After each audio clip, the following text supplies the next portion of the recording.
Hello!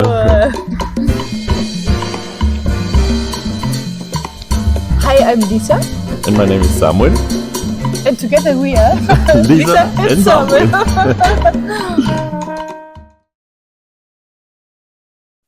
So we started with, we both danced something before. So I was dancing hip hop, Lisa was dancing ballet and ballroom. And I think 11 or almost 12 years ago now, we started dancing and we both met in one of our first salsa classes. And from then on, we started training together regularly, but like on a fun base only. And at one point, after maybe a year, we participated in a championship in Germany. And although we danced only for a year, we got third place, and that really motivated us. So next year, we took like the German championship and won. Yeah. And from then on, we took more and more championships, and festivals invited us to perform.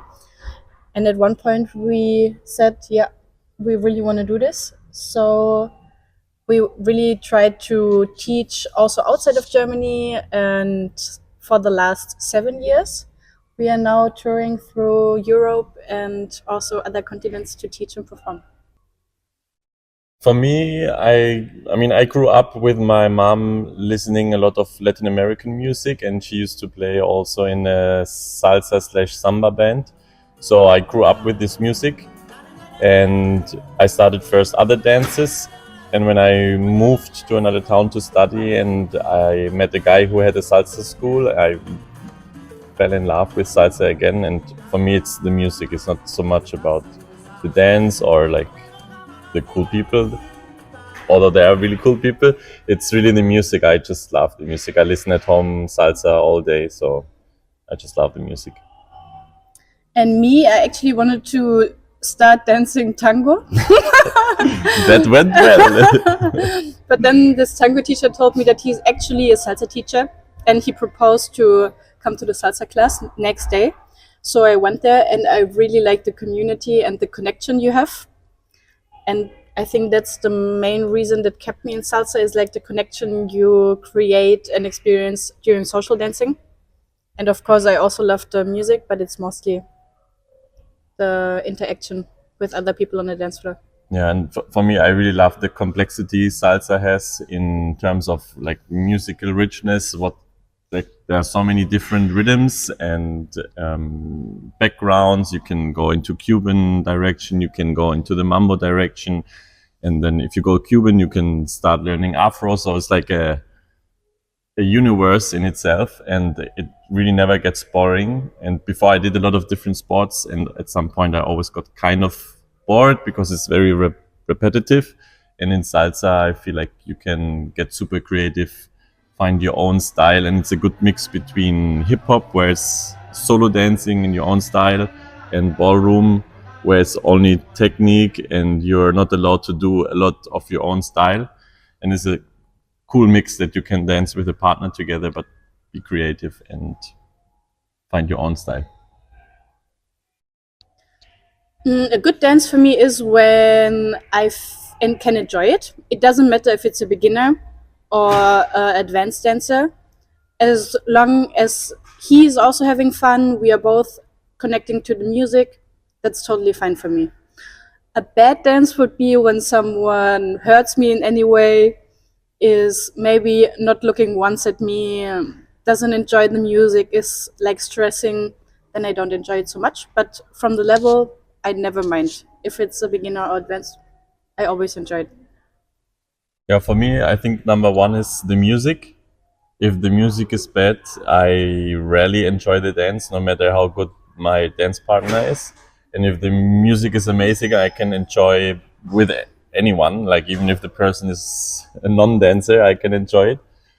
And then on the next level, of course, if the dancer is a person who inspires me to be more creative and try, like if she's on a level that I can try new things out, then I think it's really cool for me because I can start getting creative.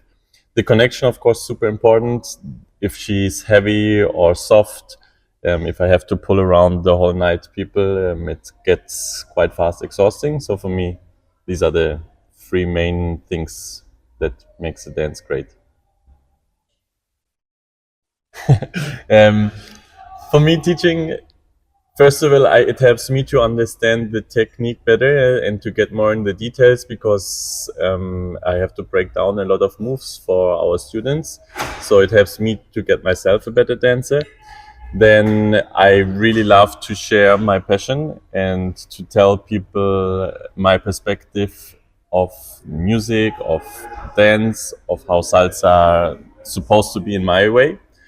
But on the other side, I also want them to find their own style. And I think in the scene, there's a lot of people who teach and tell their students they have to dance exactly this way. So I hope that I can make a change and give people the freedom to create their own style with the right technique. And for me, I think it's seeing people really enjoy dancing salsa, and I really want to help them to grow and be capable to express the music or the joy for this dance in any possible way. And like the tools we are giving them through teaching just helps them to express them more freely. And I really enjoy seeing this process for my students. And to get money. It also Yeah, keeps me because I motivated. love to True. get rich from teaching salsa. I think when we started, it felt more like everything was more connected. For example, the line scene with the Cuban and also bachata scene, it was like more like a mix. And these days, I feel it gets more and more separated. But not here at Yemaya. There's still a mix, what is super nice. But yeah, we experience this quite rarely at festivals that you have a mixed salsa room, for example. because you have in line and then A Cuban, fest, exactly. yeah. Or they don't even have a bachata floor. Yeah. Yeah. I mean, yeah, when we started, there was salsa and bachata, and kizomba was starting to get bigger and bigger, and everything was on one congress. I kind of liked it because it, yeah, connected people more and mixed also the scene, and most salsa dancers dance bachata, and back then the bachata dancers could dance salsa, and now it's getting very separated. With the uprise of bachata, I think a lot of bachata dancers don't know how to dance salsa, and Also the other way around. yeah, the other way around, of course, as well. I think it's a little bit a pity, but I think it will change again at some point. What I'm actually saw a little bit is that in the mambo scene that they started to implement Cuban movements, more like Afro movements, but the scene itself still stayed separated. It's just that they tried to include a little bit of Afro, and there are always some trends. And yeah, I mean the styling changes basically every year a little bit, depending also on the artists, what they are bringing into the scene. That's, I think, one of the cool things in salsa, that it kind of keeps changing And fusioning maybe with other dances or getting influenced by other dances as well. Ah, that's easy. Of salsa? Ah, okay. not so easy. What's your favorite instrument outside of salsa? Oboe. Oboe. She used to play oboe, so that's kind of obvious. Okay, let's see. You can start. For me, actually, super hard. I mean, I personally I play congas, but I'm a huge fan of jazz piano, and I really love Latin or like salsa Latin jazz. And yeah, for me, I think piano is like one of the coolest. But if there's a really cool trumpet, then I also love the trumpet. So yeah, I would say piano, congas, and trumpet.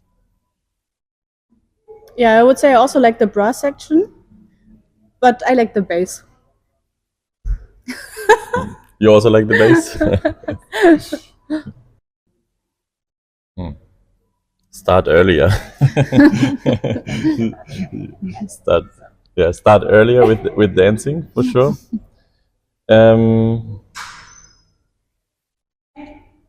I would probably take care more of my body and make sure that when you're dancing that you use correct technique, because in the long term, you, like, especially if you dance a lot, it gets fast that you hurt something. And I think with the right preparation and teachers, you can avoid injuries. That's for sure one thing. Maybe that you always stay curious, that you don't stick with one teacher, for example, not only, but you really go out and explore all the different versions salsa can bring you. And yeah, like this, it gets easier for you to find your own stuff that you like. And of course, what Samu said, that you really take care of your physical health, because also the late night dancings at one point is very exhausting. Yeah, make sure you stretch after dancing. Always Drink like enough I water. do. Exactly. Bring your foam roll. No, seriously. Like knee pain and back pain are quite common in the salsa scene. So I would suggest to do a lot of exercises and stretching. For you, Romina, always. Thank you. Thank you.